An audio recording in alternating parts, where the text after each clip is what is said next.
अस्सलाम वालेकुम नाज़रीन, मेहरान टीवी सां गॾु मां आहियां सरदार अली लाखो ऐं असां सां गॾु साथ निजी न्यूज़ एंकर प्रिया। सभा खां पहिरियां हिकु नज़र हेडलाइंस ते। नायब वज़ीर आज़म इसहाक दारजा तुर्किया ऐं मिस्र जे पॾई वज़ीरनि सां राब्ता। खिते में सूरतहाल ईरान ऐं अमेरिका ॻाल्हियुनि में अॻुभराईअ ते ख़्यालनि जी ॾे वठि। टिनी मुल्कनि जे पॾई वज़ीरनि पारां मुशावरत जारी रखण ते इतफ़ाक़। अमेरिकी सदर पारां ईरान सां मुआहिदे ते अॼु सयूं थियण जो ऐलान। डोनाल्ड ट्रंप चयो आहे त मुआहिदो थींदे ई होर्मुज़ वारो लंघ सभिनी लाइ मुकमल तौरु खुली वेंदो। उमेद आहे त उहो सॼो अमल जल्द ऐं आसानी सां मुकमल थी वेंदो। ईरानी क़यादत अमेरिका सां मुआहिदे ते अॼु सयूं थियण जी तरदीद करे छॾी। ईरान जे परॾेही तर्जुमान इस्माइल बकाई चयो आहे त ईरान ऐं ईरानी मुआहिदे ते सयूं अॼु थींदियूं। मुआहिदे ते सहन लाइ दुरुस्त वक़्त जो इंतज़ारु करणु घुरिजे। होर्मुज़ वारो लंघ जो इंतज़ाम माज़ीअ खां मुख़्तलिफ़ हूंदो। इतलाकारी वफ़ाक़ी वज़ीर अता तारड़ चयो आहे त अमन लाइ पाकिस्तान जे किरदार खे दुनिया मञे थी। अॼु साए पासपोर्ट जी इज़त आहे। मईशत दुरुस्त रुख में वधे पई।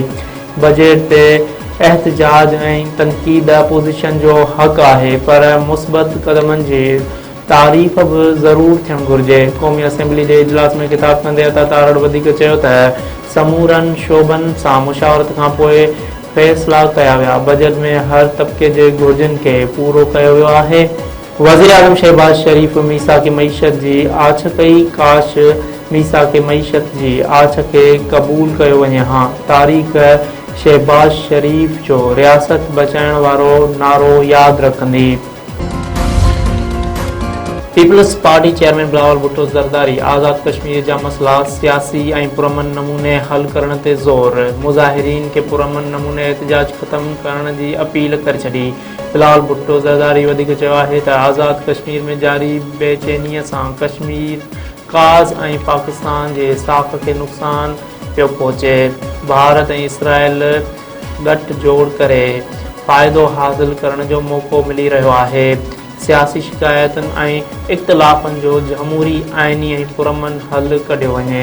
पंहिंजे बयान में बिलावल भुट्टो ज़रदारी वधीक चयो आहे त इस्लामाबाद मुआहिदे ते सहन जो वक़्तु वेझो थियणु तारीख़ी लम्हो आहे। आलमी दुनिया जूं नज़रूं हिन वक़्तु पाकिस्तान में आहिनि। रतोदेरो भरिसां हथियारबंदनि ॿिनि ॼणनि खे गोलियूं हणी क़तल करे छॾियो। ॻोठ मीर मोहम्मद जलबाणी जे लाड़े वटि मोटरसाइकिल सवार मथां फायरिंग। ॻोठ शेर मोहम्मद जोयो वासी 55 वरिहनि जो राजा जोयो ऐं ॻोठ सजण जोयो वासी 45 वरिहनि जो लालू जोयो मारिजी विया। वारसनि जो चवणु आहे त जतोई बिरादरीअ जे हथियारबंदनि हमलो करे संदसि 2 ॼणनि खे क़तल कयो आहे। 8 साल अॻु जतोई दुर जो हिकु माण्हू पुलिस हथां मारिजी वियो हो, जंहिंजो इल्ज़ाम हिननि मथां लॻायो वियो हो। साख ॾियण बावजूदि संदसि 2 ॼणनि खे क़तल करे साणसि ज़ुल्म कयो वियो आहे। जवाबदार जल्द गिरफ़्तार कया वञनि। दरगाह हज़रत लाल शहबाज कलंदर जे CCTV ऑपरेटर कराचीअ में फुर मज़ाहमत ते क़तल। सोहराब ॻोठ वेझो हथियारबंद फुर वारदात दौरान शाहिद सोलंकीअ खे गोलियूं हणी क़तल करे फरार थी विया। वारसनि पारां अणधुरी जांच करे हक़ीक़तूं साम्हूं आणण जो मुतालबो। काज़ी अहमद में टूल प्लाज़ा वटि हादसे में निंगरी फोत। ट्रक जो टक्कर लॻण सबबि मोटरसाइकिल ते सवार 7 वरिहनि जी निंगरी रमज़ान कंबो मौक़े ते ई फोत थी वई। टनो मस्ती भरिसां क़ौमी शाहराह ते ट्रालर ऐं मज़ा में टक्कर। हादसे में मज़ा ड्राइवर 28 वरिहनि जो अता हुसैन अबड़ो पोत। ट्रालर ड्राइवर फरमानुल्लाह न्याज़ी ज़ख़्मी। वगड़ में नींगर शाख में ॿुॾी विया। हिकु फोत ॿिए खे बचायो वियो। ॻठ शाख में ॿुॾी फोत थियल। 10 वरिहनि जे राबेल मुगेरी जो लाश घर पहुचण ते कोहराम। नींगर इशफाक मुगेरी बेहोशीअ वारी हालत में अस्पताल मुंतक़िल। गोलाड़ची लॻ नौजवान तलाह में विझंदे ॿुॾी फोत थी वियो। पोतीअ जे 20 वरिहनि जे अदनान लगारी तौरु सुञाणप। नऊं देरो वेझो नींगर दादू केनाल में विझण दौरान ॿुॾी फोत। 6 वरिहनि जो फरहान पुट एजाज शेख घर अॻियां दादू केनाल में विझंदे ॿुॾी फोत थी वियो।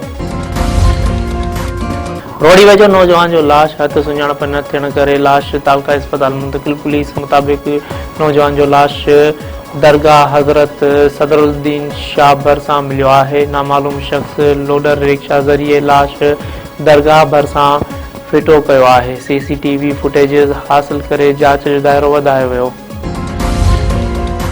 अहमदपुर में नीगर गोबल में अची कटिजी फोत। मलापाड़े में ट्रैक्टर ज़रिए ज़रई ज़मीन में हलाइण दौरान 11 वरियन जो ज़मीर मला गोबल जे थाल्हियुनि में विचड़ी कटिजी फोत थी वियो। लाश घर पहुचण ते कोहराम।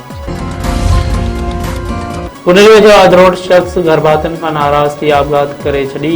16 वाटर वारे इलाइक़े में सिकू कोली जो वण सां फाओ खाधल लाश मिलियो। पुट कृष्ण जो चवणु आहे त वालिद तमामु घणो शराब पीअंदो हो। मना करण ते हिन इंतिहाई क़दम खयो आहे।